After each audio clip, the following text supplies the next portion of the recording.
स्वः तत्सवितुर्वरेण्यं भर्गो देवस्य धीमहि धियो यो नः प्रचोदयात्। ॐ सद्गुरुचरणकमलेभ्यो नमः। परम पूज्य गुरुदेव परम वंदनीय माता जी के सूक्ष्म संरक्षण में विराजमान ऑनलाइन दैनिक स्वाध्याय के आज के एपिसोड में उपस्थित YouTube के माध्यम से जुड़ने वाले सभी आत्मीय बंधुओं को बहुत बहुत प्रणाम, बहुत बहुत स्वागत है आप सभी का। जीवन जीने की कला पुस्तक और उसका आज का अध्याय हंसिए और जीवन को मधुमय बनाइए। आइए भावपूर्वक आज के अध्याय को पढ़ें और आनंदपूर्वक आनंद लें। पहला विषय है प्रसन्नता सबसे बड़ी औषधि। जीवन की सफलता के मार्ग में द्वेष यदि विष है तो प्रसन्नता अमृत है। प्रसिद्ध चिकित्सा शास्त्री डॉक्टर सिम्पसन के पास एक मरीज लाया गया। उसकी स्थिति काफी गंभीर थी। घर वालों को उसके बचने की कोई उम्मीद नहीं थी। डॉक्टर कोई चिकित्सा करने से पूर्व रोगी के साथ बातचीत करने लग गया। उसने बड़ी दिलचस्पी और मुस्कुराहट के साथ रोगी से उसकी स्थिति के बारे में पूछा। डॉक्टर के हास्य मुस्कुराहट भरे व्यवहार से रोगी के चेहरे पर भी मुस्कुराहट की रेखाएं उभर आईं। डॉक्टर सिम्पसन ने उपस्थित लोगों से कहा, चिंता की कोई बात नहीं है, रोगी ठीक हो जाएगा क्योंकि अभी इसमें हंसने की क्षमता शेष है। कुछ समय की चिकित्सा के उपरांत ही वह रोगी भला चंगा हो गया।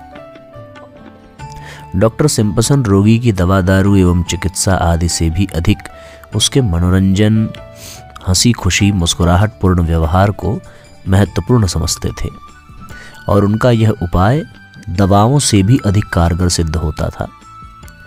दार्शनिक बायरन ने लिखा है, जब भी संभव हो सदा हंसो, ये सस्ती दवा है।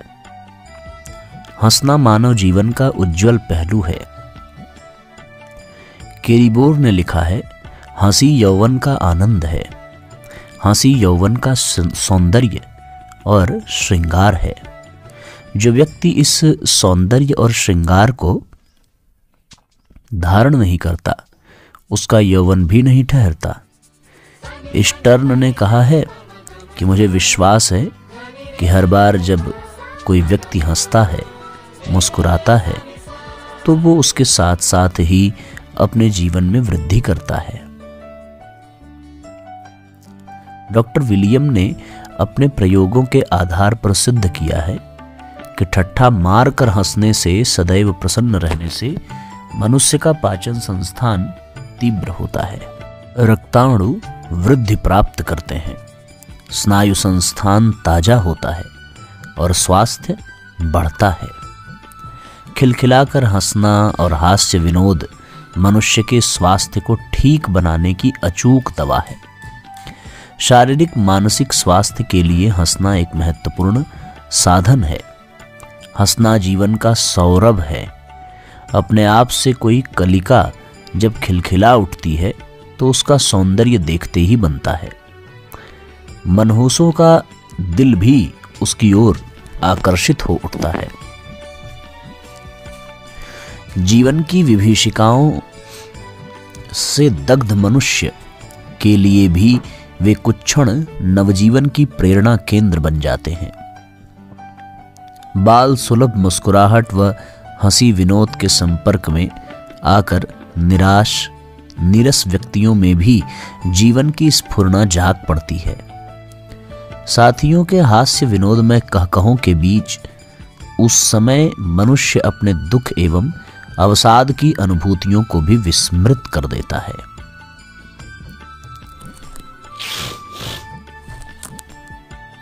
खिलखिलाकर हंसने पर मनुष्य के स्नायविक विस्मृत मानसिक संस्थानों का तनाव आश्चर्यजनक ढंग से दूर हो जाता है। हंसने से नसें व मांसपेशियां प्रभावित होती हैं, अपना पाचक रस पर्याप्त रूप से छोड़ती हैं और सक्रिय बन जाती हैं। फेफड़ों में रक्त की गति तेजी से बढ़ जाती है, श्वास प्रश्वास की गति भी बढ़ जाती है, जिससे शरीर द्वारा ऑक्सीजन अधिक मात्रा में ग्रहण की जाती है। रक्त की शुद्धि भी तेजी से होने लग जाती है। शरीर में जीवन तत्व सक्रिय होकर स्वास्थ्य को पुष्ट बनाते हैं। जीवन में आने वाली कठिनाइयों, परेशानियों और समस्या के भार से होने वाली क्लांति, खिन्नता एवं मानसिक असंतुलन हास्य विनोद के संपर्क में आते ही तिरोहित हो जाते हैं। हास्य प्रधान व्यक्ति जीवन की बड़ी से बड़ी कठिनाई और समस्याओं का सामना भली प्रकार कर सकता है और जीवन संग्राम में हंसी के साथ ही विजय भी प्राप्त कर सकता है। कठिनाइयों से रहित मनोवांछित परिस्थितियों और प्रियजनों से घिरा जीवन आज तक किसी का भी नहीं हुआ है। भविष्य में कोई सर्वांगीण सुविधा संपन्न मनुष्य इस संसार में जन्म ले सकेगा, ऐसी आशा नहीं की जा सकती। भगवान के अवतार कहे जाने वाले राम कृष्ण तक की जो दुर्दशा हुई वो सामान्य मनुष्य से अच्छी नहीं रही। दूसरे अवतार, ऋषि, महापुरुष, ज्ञानी विज्ञानी भी कठिनाइयों से घिरे और विपत्तियां सहन करते रहे हैं। महापुरुषों की महानता इसी आधार पर परखी जाती है कि उनके आदर्श और सुविधा में किसे चुना और अपनी चरित्र निष्ठा को कितनी कठिनाइयों पर कसे जाने के लिए कितनी प्रसन्नता पूर्वक प्रस्तुत किया। विपत्ति को टालने, हल्का करने का सबसे सस्ता और सबसे हल्का नुस्खा है कि कठिनाई को हल्की माना जाए। सही एवं भरपूर प्रयत्न करना ऐसी ही मन स्थिति में संभव हो सकता है। लड़खड़ाता हुआ चिंतन तो और भी अधिक गहरे दलदल में फंसा देता है। उज्जवल भविष्य की आशा छोड़ दी जाए तो फिर चारों ओर अंधकार ही अंधकार दिखाई देगा और हल्की सी कठिनाई को पार करना भी पहाड़ उठाने जैसा भारी मालूम पड़ेगा। सुखद प्रसंगों का बार बार स्मरण करें। हल्की फुल्की हर्षोल्लास, संतोष एवं आनंद से जिंदगी जीने की योजना बनानी चाहिए और इस मार्ग में जो अवरोध हो उन्हें चुन चुन कर मार्ग से हटाना चाहिए। विचार करने पर जो व्यक्ति अपने को अभावग्रस्त, कठिनाइयों से घिरा हुआ, विरोधी दुर्जनों के बीच रहता हुआ भविष्य में विपत्ति की संभावनाओं से जकड़ा अनुभव करेंगे तो उसका जी सदा खिन्न उद्विग्न रहेगा।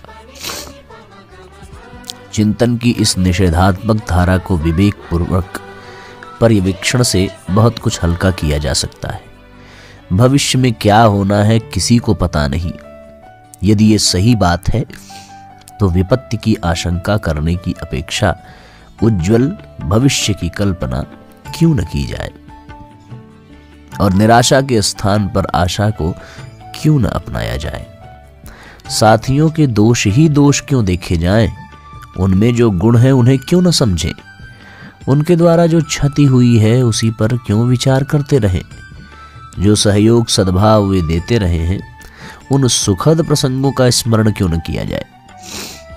स्वजनों के दोष दुर्गुणों को देखना, सुधारना उचित है, पर वो कार्य डॉक्टर और रोगी की, वयस्क और बालक की भावना के साथ उदारता पूर्वक और बिना खींचे भी किया जा सकता है। अप्रिय प्रसंग हर किसी के जीवन में कभी न कभी घटित हुए ही होते हैं। यदि उन्हें ढूंढकर एकत्रित किया जाए और उन्हीं को स्मरण करते रहा जाए तो लगेगा कि सारी जिंदगी दुख कष्ट सहते सहते असफल बीत गई। इसके विपरीत यदि सुखद प्रसंगों को ढूंढा जाए तो वे भी इतने अधिक दिखाई पड़ेंगे जिनके आधार पर सुखी जीवन जी लेने पर गर्व किया जा सके। एक स्मृति दुखी बनाती है और दूसरी के कारण होठों पर मुस्कान दौड़ने लगती है। दोनों में जिसका भी चुनाव करना हो प्रसन्नता पूर्वक किया जा सकता है।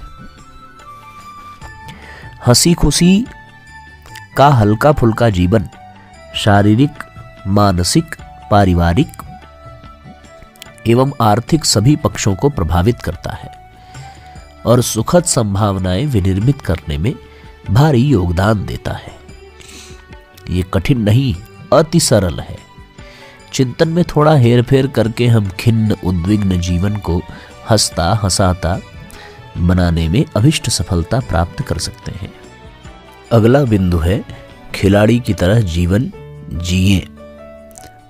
हल्की फुल्की जिंदगी जीने वाले ही शांति से रहते और चैन संतोष से दिन काटते हैं। जीवन को एक खेल जैसा माना जाना चाहिए और उसे हार जीत की परवाह किए बिना विनोद मनोरंजन के लिए, उसमें प्रवीणता पाने के लिए खेला जाना चाहिए। नाटक के अभिनेता जैसा दृष्टिकोण भी सही है। कभी राजा, कभी रंक बनने में पात्र को न कोई संकोच लगता है और न असमंजस होता है। अपनी निजी हैसियत और प्रदर्शन की खोखली वास्तविकता को समझता है, इसलिए सिंहासन हार जाने और मुकुट उतर जाने पर भी चेहरे पर मलिनता नहीं आने देता। रात को चादर तान कर गहरी नींद सोता है। वैसी ही मन स्थिति अपनी भी होनी चाहिए। दिन में क्या किया, कितना सोचा था, कितना पूरा हो सका, कल के लिए क्या जीवन क्रम निर्धारित किया है, इतना पर्यवेक्षण तो सोने से पूर्व अवश्य कर लिया जाए। परंतु विगत की घटनाओं, दिन में किसी के द्वारा अपने साथ किए गए दुर्व्यवहार के चिंतन, बदला आदि लेने के विचार सोते समय मन में कतई न आने दिए जाएं। मन हल्का रहे। कोई घटना घटी भी है, इसका छाया मात्र भी मस्तिष्क पटल पर आने न दिया जाए। यही सच्ची जीवन यापन शैली है। तनाव रहित मन तुरंत निद्रा देवी का आवाहन करता है। ऐसी हल्की फुल्की जिंदगी भी निरोग काया की जन्मदात्री बनती है। मन को साध कर अनुकूल दिशा में मोड़ लेना ही सच्चे अर्थों में जिंदगी जीना है। महत्वपूर्ण प्रसंग है भैया। समझने का प्रयत्न करें और अनुभव करें कि वास्तव में जिंदगी को खिलाड़ी की तरह जीने में ज्यादा आनंद है। हार जीत तो जीवन भर लगा ही रहता है। आज जितना काम करना था, कितना कर पाए, कितना नहीं कर पाए। जीवन अनंत है। हम जीवन को एक दिन में अथवा एक योनि में समेट नहीं सकते। ये तो निरंतर चल ही रहा है। तो फिर एक एक पल को आनंद के साथ अनुभव करते हुए बिताया जाए, खिलाड़ी की भावना से। आज हार गए तो कल जीतेंगे, आज जीत गए तो कल संभवतः हार भी हो सकती है। इस भाव से हम जीवन को जिएं। धन प्रसन्नता का कारण नहीं है। प्रसन्नता धन के कारण नहीं मिलती है। यदि ऐसा होता तो धनवान ही प्रसन्न होते, पर स्थिति इसके विपरीत है। धनी व्यक्ति का जीवन जितना चिंतापूर्ण रहता है, उतना निर्धन का नहीं। निर्धन का दृष्टिकोण यदि थोड़ा भी परिवर्तित हो जाए तो वो किसी धनी से भी अधिक प्रसन्न रह सकता है। अपने से बड़ों को देखकर उन जैसे वैभव की अभिलाषा जगाना भी अनुपयुक्त है। इस संसार में एक से बढ़कर एक बड़े लोग पड़े हैं। तुलना ही करनी हो तो अपनों से छोटों के साथ करनी चाहिए और अनुभव करना चाहिए कि अपने को अपेक्षाकृत कितना अधिक सौभाग्य मिला हुआ है। अपंगों, दरिद्रों, अशिक्षितों, रोगियों, असहायों की तुलना में जब अपनी स्थिति कहीं अधिक अच्छी है तो उस पर संतोष व्यक्त करने में क्या हर्ज है। ऐसे भी असंख्य हो सकते हैं जो उसके लिए भी तरसते हों, जो अपने हिस्से में आया है, जिसे दोनों समय भोजन मिल जाता है, अपने पैरों खड़े रहने का अवसर है, उसे संतोष की सांस लेनी चाहिए और भगवान को 1000 बार धन्यवाद देना चाहिए, कृतज्ञता व्यक्त करनी चाहिए। औसत भारतीय स्तर का निर्वाह जिन्हें पर्याप्त लगता है, वे ईश्वर चंद्र विद्यासागर की तरह न्यूनतम निर्वाह में काम चलाते और अपनी कमाई का अधिकांश भाग परिमार्थ में लगाते रहते हैं। ऐसों को ये पश्चाताप करते नहीं देखा गया कि हम गरीबी में दिन गुजारते हैं। गरीबी ब्राह्मण की शान है। गांधी जी प्राचीन काल के संतों की तरह अपरिग्रही जीवन जीते थे। जनक हल चलाकर पेट भरते थे, इससे उनकी गरिमा घटी नहीं। भर्सना के भाजन तो लालची होते हैं। एक जो पेट भरा रहने पर भी अधिक किरट लगाए रहता है और उसे बटोरने के लिए अनीति अपनाने का बड़े से बड़ा कुकर्म करने तक से नहीं चूकते। प्रसन्नता एक मानसिक टॉनिक। प्रसन्नता का स्वभाव बना लेना उत्साह, संतुलन और साहस का अभ्यास बढ़ा लेने जैसा है। ये एक मानसिक टॉनिक है जिससे निरंतर नई शक्ति उभरती रहती है। ऐसे स्वभाव वाले सदा अधिक मात्रा में अधिक अच्छे स्तर का काम करने और सफलताएं अर्जित करने में अग्रणी रहते हैं। हंसता व्यक्ति दूसरे को हंसाते रहने में समर्थ होता है। सुगंधित वस्तुओं की समीपवर्ती वस्तुएं भी सुगंधित हो जाती हैं। आग की गर्मी अपने आसपास के पदार्थों को भी गर्म कर देती है। ठीक उसी प्रकार निराशा, खीज, उदासीनता जहां दूसरों को दूर रहने को धकेलती है, वहीं प्रसन्नता की अभिव्यक्ति करने वाले छोटे से छोटे कार्य भी दूसरों पर अपना उत्साहवर्धक प्रभाव छोड़ते हैं। प्रसन्न किए गए व्यक्ति का संचित मनोमालिन्य नष्ट हो जाता है। कभी कोई बुरी मान्यता बन गई हो तो वह भी बात की बात में समाप्त हो जाती है। सुरभित वातावरण बनाने का सही और सीधा तरीका यह है कि प्रसन्नता, संतोष, उत्साह, उल्लास की मनः स्थिति बनाए रहने का परिपूर्ण प्रयत्न किया जाए। इस प्रसाद को उन सब में भी बांटा जाए जो अच्छे हों। उनकी चर्चा करके अगले दिनों और भी प्रगतिशील कदम उठाने के लिए प्रोत्साहित किया जाए। भविष्य के आशाजनक होने की संभावना व्यक्त करते हुए नई आशा, नई उमंग जगाने का प्रयत्न किया जाए। हंसते रहने की आदत अपने आप को अधिक सुंदर, आकर्षक एवं समर्थ सिद्ध करने का अच्छा उपाय है। इसे अपनाने वाले अधिक कार्यरत रहने, आगे बढ़ने, ऊंचे उठने का अवसर प्राप्त करते हैं। दूसरों को भी वे अपने साथ आगे घसीट ले जाते हैं। उसके विपरीत निराश रहने वाले, बूढ़ों जैसी उदासी लादे रहने वाले सदैव अनाकर्षक, उपेक्षित और असफल प्रतीत होते रहते हैं। शारीरिक और मानसिक स्वास्थ्य को अक्षुण्ण बनाए रहने के लिए मुस्कुराते रहने की आदत एक अच्छे खासे टॉनिक का काम देती है। ऐसे बिना कुछ खर्च किए मिलने वाली रसायन का लाभ हर किसी को उठाना चाहिए। क्या किया जाए? सफलता असफलता सबके जीवन में आती है।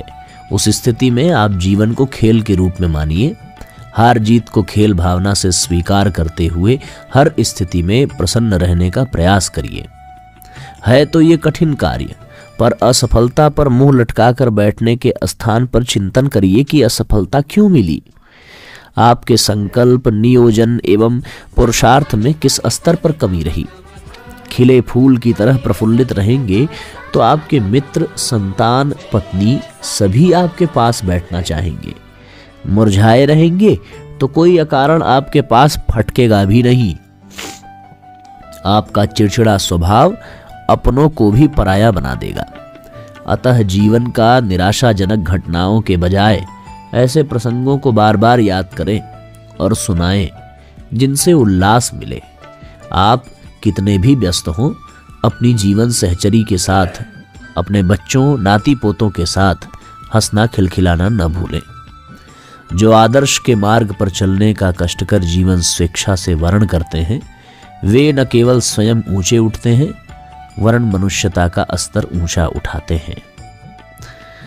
इस तरीके से ये बड़ा ही आनंददायक अध्याय था साथियों, जो हमें हंसने की प्रेरणा देता है, मुस्कुराने की प्रेरणा देता है। हम सभी हंसते रहें, मुस्कुराते रहें और हार जीत, सफलता असफलता पर चिंतन न करें। जो हो गया सो हो गया, जो हो रहा है वो अच्छा है, और जो आगे होगा जब उसका ज्ञान ही नहीं है तो फिर उसको लेकर के क्यों चिंतित रहना। मस्त रहिए, आनंदित रहिए, प्रसन्न चित्त रहिए। ओम भूर्भुवः स्वः तत्सवितुर्वरेण्यं भर्गो देवस्य धीमहि धियो यो नः प्रचोदयात्। सभी आत्मीय बंधुओं को बहुत बहुत प्रणाम, बहुत बहुत धन्यवाद। सबका मंगल हो, सभी का कल्याण हो। सबको नमस्कार, शुभ रात्रि।